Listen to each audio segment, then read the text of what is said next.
There's the midday medley then for this Wednesday afternoon at GTFM. First of all, it was Steps and Heartbeat, and then Kylie Minogue, I Believe in You, and then the Beatles, We Can Work It Out. And I'm sure that's a question that my guest on the show today would have asked himself and his fellow workers a few times over the last, we'll ask him now, 6 to 12 months at least.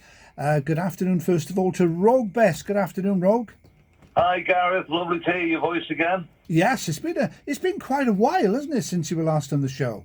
Yeah, I think last time we spoke was when we were opening the Liverpool Beatles Museum on Matthew Street.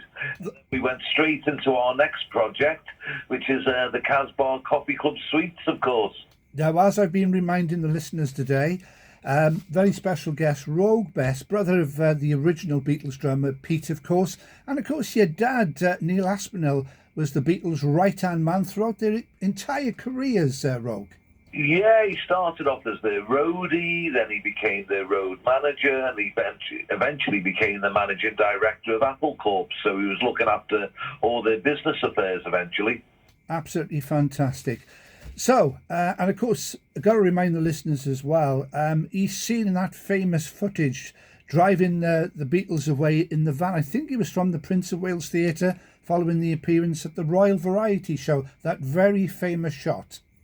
Yeah, that's him, yeah, driving them away. But there's lots of shots. If you look out there for him, there's lots of shots of him unloading vans, throwing them into vans, pushing them into cars, pushing through crowds with the group in the back, dragging them onto airplanes, and so on and so forth. But he loved it, and why wouldn't you? You know, you with the biggest group in popular music history, travelling all over the world, experiencing Beatlemania firsthand. He absolutely loved it.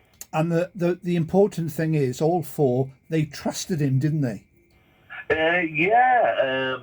Dad was one of those guys which, if he heard a conversation, it wasn't repeated. If you told him something, it was never said again. And cause of that, they all felt that they could be really, really open while he was around, because they knew that it would go no further, and it never ever did. Yeah. Now, of course, your brother Pete was the original drummer, as I mentioned, between 1960 and 1962. And, of course, you're still as popular as ever. You've just come back from America on a mini tour. Yeah, we went out to, it was a bit of a shock, to be honest with you, Gareth. We got to America and we put the whole team back together. So our tour manager met us there. And I said to, Terry's her name, I said to Terry, I said, wow, I said, 9 years since we toured America. And she looked at me and went, no. And I went, has it been shorter? And she went, no. She said, you haven't come back for 15 years. I was like, wow. And but consequently, because they were starved of the group for 15 years, every show we did was jammed to the rafters. So we had a wonderful time. Brilliant stuff. And of course, your brother Pete famously played with the Fab Three. That's John, Paul, George, and of course Steve Sutcliffe as well, in Hamburg. And of course, when you think of the hours and hours and hours of drumming that he did with John, Paul, and George, he played many more hours than Ringo ever did live on stage. That's correct. They were doing midweek. It was 8. It sounds ridiculous when you talk about these hours now, but midweek it was 8 hours a night on stage, and on the Friday and Saturday it was 12 hours. They'd go on at 6 in the evening and they'd come off stage at 6 in the morning, with just a couple of mini breaks. Yes, they were. They were lucky. They were allowed a 10-minute break every hour. Wow. Now, of course, it all began in your mum's house in West Derby in Liverpool. Mona Best, your mum, of course, watching the BBC's 6-5 special programme. And, of course, the programme was about the Two Eyes Coffee Club in London, Roag, wasn't it? And that inspired her then to open the Casbah Coffee Club. It did indeed, Gareth. She watched the 6-5 special. She saw the Two Eyes Coffee Bar in London. It was talking about all the different groups that had been discovered there. Screaming Lord, Such and the Savages, Marty Wilde, the Wildcats, Cliff Richard and the Shadows. And at the end of the programme, she said to Johnny Best, her husband at that time, is there anything like that in Liverpool? And he said, no. He said, Liverpool's got nothing like that. He said, and she said, we should do it. And he wasn't in agreement. He wasn't in agreement. He basically said, over my dead body. But the work began the following day. And she opened Casbah Coffee Club, which, as you know, was the first rock and roll club in Liverpool. And the first people to play here were John Lennon, Paul McCartney, George Harrison, and a guy called Ken Brown as the Quarrymen. And then that, over a period of time, became the Silver Beatles, and then eventually the Beatles. And the guys met Pete here at the Casbah. Pete met Stuart Sutcliffe and the other guys here. So even the forming of the band, the original band members, John, Paul, George, Pete, and Stu, it happened here at the Casbah. We're draped in musical history, Gareth. Absolutely. And of course, you've had a busy morning because today, a very special day. Now, you've given well, it's still the best house, obviously, the home, a complete and utter makeover, major transformation. And of course, people can now stay there. And of course, you've had all the media there today with you. Yeah, well, it's still going on as we speak. But yeah, we started at 9 o'clock this morning, the launch, and we've basically been doing media back to back, and we're still doing, I think the final interview today is at 2 o'clock.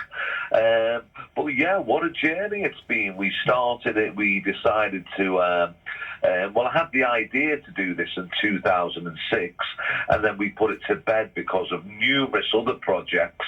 And then 2019, 2020, we thought, no, this is the time. If we're going to do a hotel, we've got to do it now.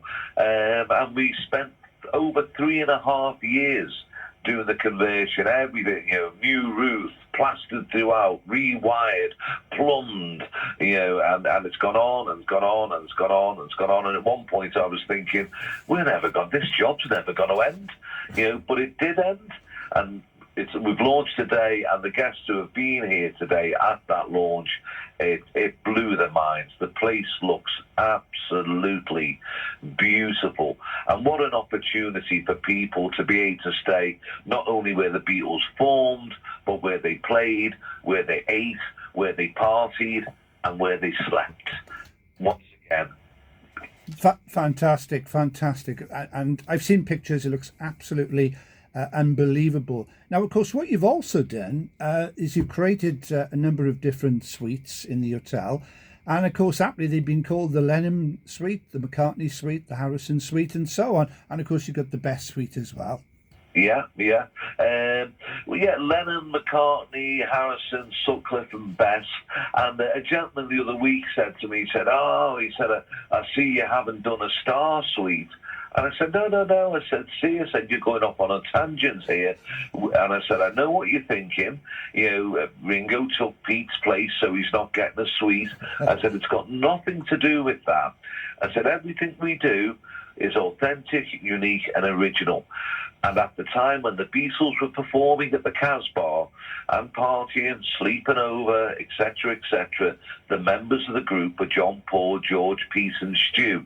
Now, even though Ringo played here, and even though Ringo was part of only 5 groups that were allowed to our mother's parties, which his group at the time was Roy Storm and the Hurricanes, so he did party here, but he never, ever slept here. And that's the only reason there isn't a star suite. Fantastic. Now, if people are, and I'm sure there are, already interested on a visit to Liverpool, what can people actually expect when they get there then? Can you colour the picture in a little bit for us, Roag? Well, it's very grand. It's very grand. We've gone high end, so even from walking into the grounds, the driveways all beautifully gravel, the gardens are all landscaped. You walk into the hallway, there's big lush chandeliers in the hallway and huge mirrors, and then basically that theme as you go into the hallway onto the different landings to very lush and grand. And then when you go into the suites, each suite we haven't got Beatle-tastic, but each suite has got a nice sprinkling of that band member. So yes, it's ideal for Beatle fans to stay here. But if you're doing a visit to Liverpool and you're not a Beatle fan, it's not you're going to walk into a suite and go, oh my God, this is too much. Someone here is a Beatle fan. You know, you're going to walk in. We've done it all very, very classy. Good. And I've got to ask you, Roag, is Pete's Suite the best suite there?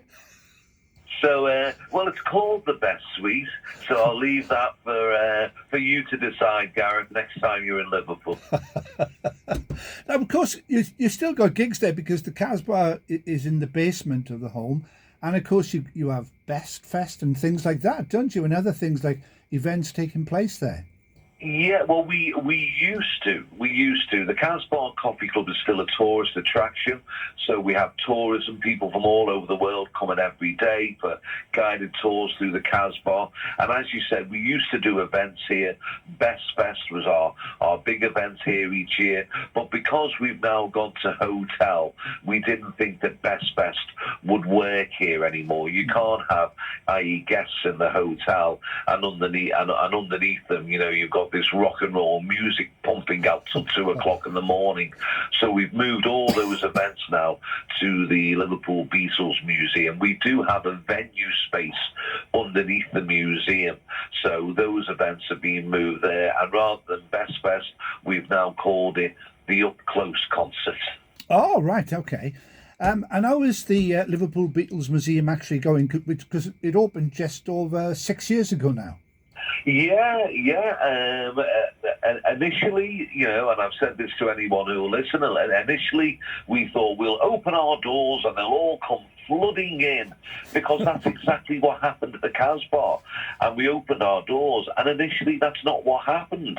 And we were a bit like, oh. And then we started our marketing and promotion, and we realised the reason it hadn't happened was it was down to one thing and one thing only. People just didn't realise that we were there.